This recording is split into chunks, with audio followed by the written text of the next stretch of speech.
Welcome to Washington in Focus, your source for the week's top stories in the state of Washington. I'm Cole Lauterbach, managing editor for the Center Square Newswire service. This week, we'll be discussing how 7 citizen-led initiatives could have vanished with the clack of a gavel and hardly anyone knew about it.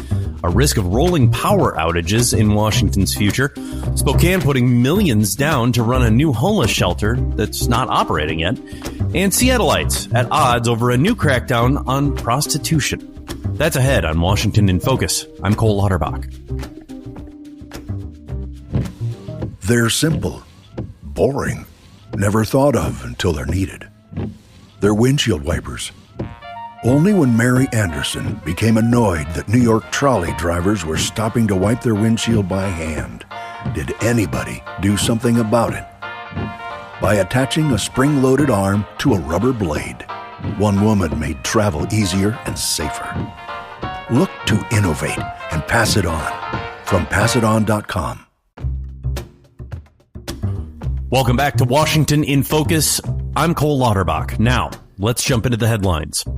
Around quitting time last Friday, supporters of the ballot initiatives voters are set to decide on in November were told that the Washington Supreme Court was hours away from deciding whether or not the measures would be on the ballot. Furthermore, the 3 initiatives approved by the state legislature would have been nullified as well. While the judges decided against appeasing the plaintiffs and left things where they lied, Capitol correspondent Carlene Johnson reported what so many others were also asking. How on earth did all of this happen largely behind closed doors? Who's catching the blame for all that, Carlene? Well, a lot of it seems to be directed at Attorney General Bob Ferguson, who, to his credit, ultimately defended the 6 initiatives and won a unanimous ruling from the state Supreme Court. The question is, how come all the affected parties, namely Let's Go Washington, backed the initiatives, Brian Heywood, the founder, and GOP State Chairman Representative Jim Walsh, who sponsored them before the legislature, no clue of any of this litigation that could have, up until that Friday, thrown out all of them. And so not just the ones that are going to the ballot, the 4 that are going to the ballot in November, but the ones that were adopted by lawmakers would have been invalidated, and nobody knew. And so, it's technically 4, right? Because in addition to the 6 total brought by Let's Go Washington, you also had the other natural gas ban. Right. That was spearheaded by GOP leader and Representative Walsh from Aberdeen. Now, Ferguson did technically win the suit for the initiatives, which has brought in a lot of questions about, he's been on record opposing the initiatives. And that was another one of the situations of would he have recused himself? Should he have recused himself?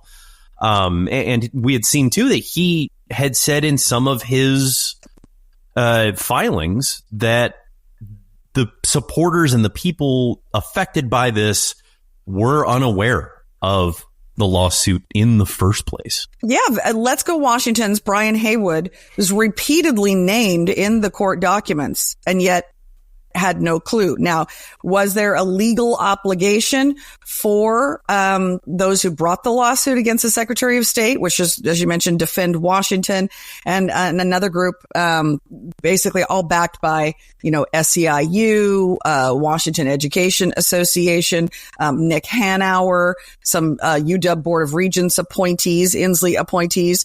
These are the big donors. So they were under apparently no legal obligation to notify Brian Heywood and Let's Go Washington, or notify Representative Jim Walsh, the official sponsor. But ethically, should they have?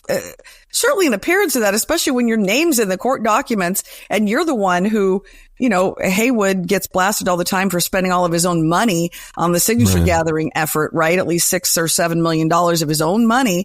They go after him all the time. Okay, well, then he stood to lose, right? Because he's the one who spent all this time, effort, money to get these on the ballot. And yet had no clue up until literally 2 hours before that decision was coming down, because another reporter was checking, legal things that blasts that come out from state Supreme Court, and just happened to stumble upon it that this was coming out. And now I had read into this after, seeing the initial 2 Fridays ago release on this, that the reasoning behind him not being notified, because if you're sued, or if you're being attacked in court, you have to show up, you're given a summons. Right. The basis to not jump too deep into the weeds on this, though, that the backers of the suit brought was not necessarily directed at Heywood. It was directed at the Secretary of State, because they claimed that the signature verification effort was flawed. Is that correct? Yeah, they did. And they said that there had been some more recent changes in how the signature verification is done that would have made, the way they did it wrong. So, one of the examples in the court documents is having to verify that the person that has signed actually still lives at the physical address that is on record with the state from the last time they voted. But some of the arguments were, obviously pretty shallow, because you get a unanimous decision from the state Supreme Court saying, come on, this is a bogus challenge. And, I guess to his credit, Attorney General Bob Ferguson, said, hey, I did fight for the people.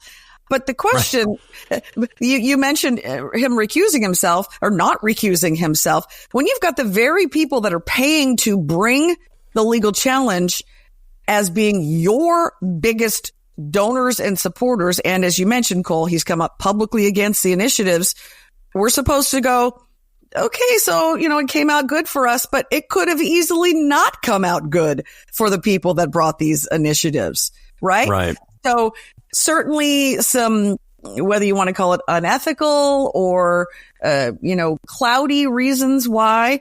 And now the interesting thing too on social media, over the last week or so, you've had Ferguson basically going after Let's Go Washington, Heywood and Walsh very personally, saying, you're all just partisan. Obviously, you don't understand. We are a nonpartisan office. It's gotten really ugly, really personal. And I don't think this is going away as far as the gubernatorial race. We've got the outgoing AG Ferguson running for governor up against Dave Reichert. This is not going to go away. It's going to be an election issue for certain. Yeah. And it's when we've seen so many other calls to question in terms of, like you said, it seems like we've heard 100 times complaints about the Washington Attorney General's office saying, well, they've done something. It's not illegal. But by a lot of opinions, they're saying it's unethical. And then to have something like this called into question where someone is affected by a case that is such high profile, that for this to have happened with only nominal mentions here and there that are just perfunctory legal, disclosures, I guess you would call them, that then, runs against that long tread of claims of unethical behavior from Ferguson's office. And I'm curious to see whether or not this is going to find its way into the debate stage this fall. But thank you, Carlene. Washington's leaders are moving heaven and earth to shift away from the state's dependency on fossil fuels. One of those initiatives involves the need to store all of the power generated by renewable energy. That's not considered a what's called stable baseload power, which would mean more describing nuclear power, coal-fired power plants, or even hydroelectricity from a dam that's damming up a river. Investigative reporter TJ Martinell covered a presentation involving one of the potential builders of these large power storage, massive battery facilities. And he had a bit of a warning. TJ, could you describe what the warning came out to be? The warning is basically that the region is increasingly at risk for rolling blackouts and brownouts, and this is where the grid does not have enough electricity to meet demand, and so the power goes out, or they just turn off the power. So this is something that they're saying is more likely to happen compared to recent years in the past. what you're describing is very well known to a lot of people in, say, California, who have dealt with this for years, in Texas after ice storms hit. But there's a difference between brownouts, rolling blackouts, and then just blackouts. But they're saying rolling blackouts was the term that they used, TJ? Yeah, that's the exact term they used. Now, why the power shortage that would lead to these? Are they just saying, natural environmental issues like forest fires, wildfires, ice storms, which, state officials can't do much about those. Nature's going to happen. I mean, extreme weather incidents are something that they did mention, but there's a lot of other stuff going on. And what we're looking at is, one, there's an aging transmission infrastructure that can't meet current or projected demand, so that's going to have to be replaced. But we're talking about how they're going to need an additional 5,300 gigawatt hours by 2030 and 13,500 gigawatt hours by 2045 to meet the demand. And just for context, 1 gigawatt is enough electricity to power 750,000 homes. And 1 gigawatt's a lot of power. And just for context, the project that this company wants to start, this battery storage, that will power 200,000 homes for 4 hours. Right. And, what they're saying too, they say aging transmission and all of that, but they don't really get down to one of the roots of the foreshadowing of doom here, is that the state is mandating higher electricity use with a lot of issues, like namely EV proliferation, right? They're doing two things at the same time. They're putting extra demand on the grid through electric vehicles and requiring that they be the only new car that can be sold and registered in the state starting in 2030. They're trying to shift away from natural gas. They're trying to electrify the public transportation system. And, they're going to push for that. And the same thing with EV chargers and charging ports. At the same time, they're turning off the power at coal plants, and they are requiring that any new energy be clean energy. And much of that is going to be wind and solar, which is it only works when there's wind or sun, unlike hydroelectric dam. And also, unlike hydroelectric dams, that energy cannot be stored. So this battery storage system will not be storing. It'll be storing excess electricity. It just won't be electricity generated by wind and solar. Typically, it'll probably be either hydro or possibly nuclear power or something like that. So this is where they're artificially constricting options for electricity usage. Then they're also artificially inflating the demand for electricity on the grid. I didn't know that these batteries would not store solar or other renewable types of energy. So it really doesn't, it makes sense to have it, but it does not necessarily meet the end that they're seeking unless, I'm not sure if Washington, like some other states, does or does not consider nuclear power green energy. I know Illinois does. They've got more power plants there than any other state in the nation, but a lot of other states do not. It seems like the more successful they are in their goals, the more danger that they put themselves in with this. If you're listening to this company's testimony. Yeah, the company is, I think what we could see is these battery storage systems are used to basically stabilize the grid during these potential brownouts, blackouts, or just like we saw earlier this year where Puget Sound Energy had to warn customers about, potential problems with their grid because of the demand, because it got so cold.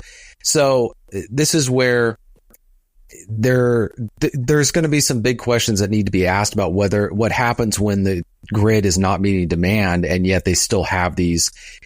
A good piece of context for information is the Clean Energy Transformation Act has some stipulations in place for utilities that have to shift over towards clean energy sources. One of them is it puts a brake on the implementation if rates go up too high. I don't know if that if there's any kind of contingency for when they are not able to meet demand. So what happens when they're not able to meet demand and these battery storage systems are not capable of providing the power that they need during a extreme weather condition or during a blackout? At what point do you say, you know what, we would like to implement this, but we are going to be out of power in the middle of summer or in the middle of winter? We need to, they've shut down these coal plants. Are they going to turn them back on like we've seen in Europe because they couldn't meet energy demands? I mean, that's but turning on and off a coal plant is not like flipping a switch. You can't just start putting more coal into it and all of a sudden you've got that baseload power back. That process takes weeks. So that's a scary situation, TJ. Yeah. Well, another thing to consider is the lower Snake River dams that there's been people trying to remove. They supply roughly 8% of all electricity in the state. So you remove those, aside from the cost of breaching the dams, you now removed 8% of the electricity at a time when demand is going to skyrocket and we're already facing, energy shortage.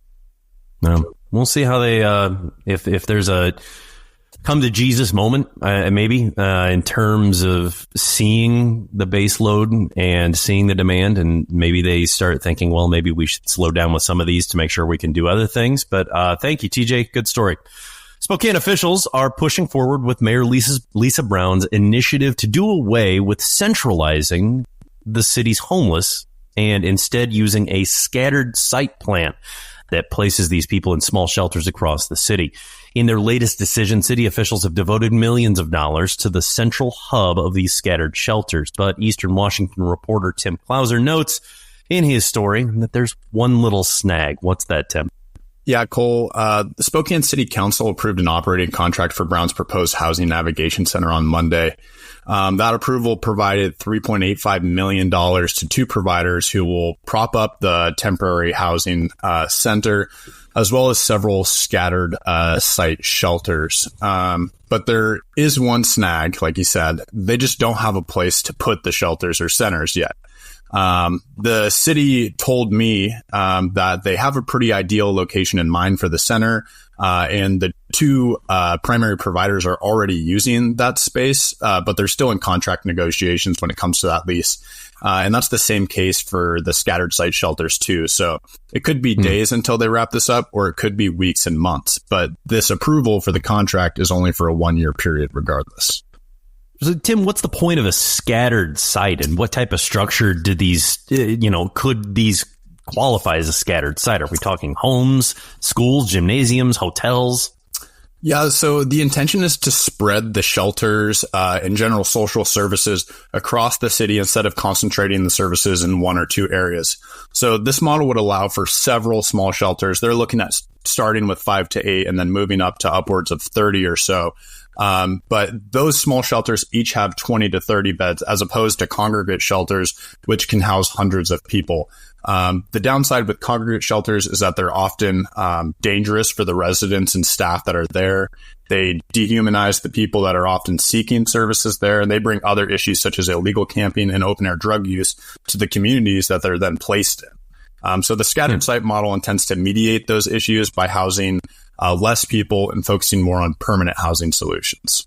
But with having to replicate all of those services from the centralized thing into a scattered, several different sites, you got to think that becomes more expensive. And what also, too, and another thought I had was, what were there objections to moving these groups of homeless, 2 dozen, 3 dozen homeless individuals into what sounds like neighborhoods? There's not a lot of objections. There's a lot of skepticism. So the conservative members on the council are skeptical that this model will even work, but they're interested in getting it implemented. But they want it done in a certain way that provides some accountability on part of the providers and the city. So they want to set up these good neighbor agreements that would essentially be a contract between the city, the providers, and then those neighbors and the neighborhood council.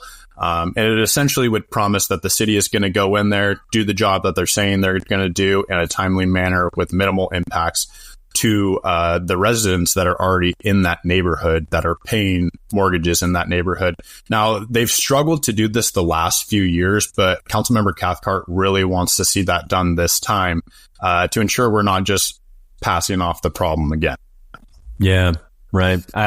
Skepticism, I think, is the right word in terms of being a resident in a town and hearing that this is coming in, because once it's there, it seems like it's there. It's not like you can just say, okay, well, we don't like this. It's time for it to go away. Thank you, Tim. Good story.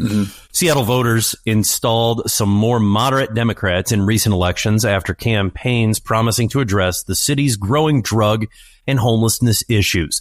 The latest of those proposals aims to address prostitution and associated gun crime in certain areas, which, as we'd seen, was getting pretty violent. Seattle reporter Spencer Pauly covered a discussion on the proposal.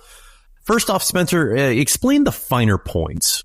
Sure. So this proposal brought by Seattle City Councilmember Kathy Moore would create a new law that seeks to target specifically pimps and buyers of prostitution.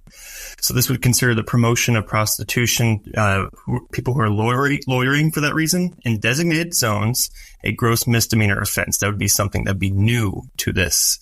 Right now, any promotion of prostitution is a felony that requires the woman who is being prostituted to testify, which can, cause some concerns about, putting these women in more danger if they do so. But this legislation would not require them to do that. Now, the bill also restores a misdemeanor crime of prostitution that was removed by the city council in 2020. This was back then when the city council was more progressive. But I have to tell you that Kathy Moore, the city council member proposed this, really emphasized that this legislation just puts multiple grounds for arresting buyers who she says are generating a profitable sex trade and causing more gun violence, and that the woman would see diversion rather than prosecution. Okay. Oh, that makes sense. So they're going after the other side of the transaction, it sounds like. Now, during this meeting, which you posted a video of this on your story, incredibly graphic videos of just gang shootings that they say are tied to the sex trafficking trade there in parts of Seattle. Yeah, so this, I was pretty nervous to put it on YouTube, to be honest with you, but everything's okay, I guess. But basically, the video they showed was about 3 minutes of instances on Aurora Avenue where a lot of this is occurring, in which you see gangs and just people just all of a sudden start shooting at each other, or just drive-by shots fired in the same block. And this occurs on a pretty large stretch of Aurora Ave, which is heavily used by commuters during the day, but at night around midnight. And these were videos from last month, past couple of months. So they're recent. These are pretty recent events. Yeah. And it was shocking to see, it really shows what a lot of people were testifying. There was about an hour or two of public commenters, and you hear both sides of this legislation. Some people are for it, some were against it. The people who are for it were residents of this area who are saying, my family doesn't come to visit me. My friends don't come visit me because it's dangerous. Their businesses are shutting down. And that's something I see if I go on that street, there's a lot of closed businesses, and I don't really see much prostitution, but I'm also there during the day. And maybe I just can't tell who is a prostitute or not. But at night is when it gets a little dangerous. And I don't even go out there at that point. I don't know who would. Yeah. Wow. And now there were opponents of this that, despite all of these danger issues and crime, there were people that were opposed to this measure. What was their justification for saying that they should not move forward with cracking down on this violence? Well, the majority of the opposers say that the bill disproportionately punishes homeless people and people of color, which is a reason why the city council removed that a misdemeanor charge back in 2020. Some even worry that people who dress like prostitutes might get wrongfully detained. Oh my gosh. Are you kidding? And even some sex workers spoke during public comments saying that they are not pimped and that the bill puts a target on their backs. So these are some of the oppositions that we're seeing. But I think the biggest case people have is that this just targets people who are disadvantaged. Now, this is, do other cities use this, what do they call the soda zone? Soap, not soda, soap. Do the other cities around, like King County, is this policy in place elsewhere? It is. This is what Moore's legislation is based off of. Is the cities of Fife, Everett, and Shoreline have these zones where prostitution is heavily criminalized. Shoreline is the neighboring part of Aurora Avenue, so you can see why they have that as because that is the northern city to Seattle, and where probably this prostitution that occurs in Aurora stems off to. So this is a legislation that's based heavily on what we're seeing in other parts of Western Washington, where prostitution is becoming more common. Now, that makes sense that they'd be looking into the soap zone if you just have right up the street in another municipal boundary. It's illegal and cracked down on, which logic would assume it just sends those people into the area where they know that they won't get arrested for it. Now, what's next for this, Spencer? Well, next for this legislation is it could be passed at a committee next month on September 11th. Okay. But I will say that Moore straight up she said, this is not a perfect bill, and she is willing to have amendments. So we'll see what kind of amendments are added to this in between now and then. And so whether or not these amendments help the bill or what they can do to appease everyone who spoke on this, then if it's passed out of the committee, it would potentially be approved by the city council on September 17th. Right. We could see it get watered down. Great. Thank you, Spencer. And a big thank you to our journalists for sharing their stories. Stay up to date with these and more at thecentersquare.com. I'm Cole Lauterbach. And until next time, this has been Washington in Focus.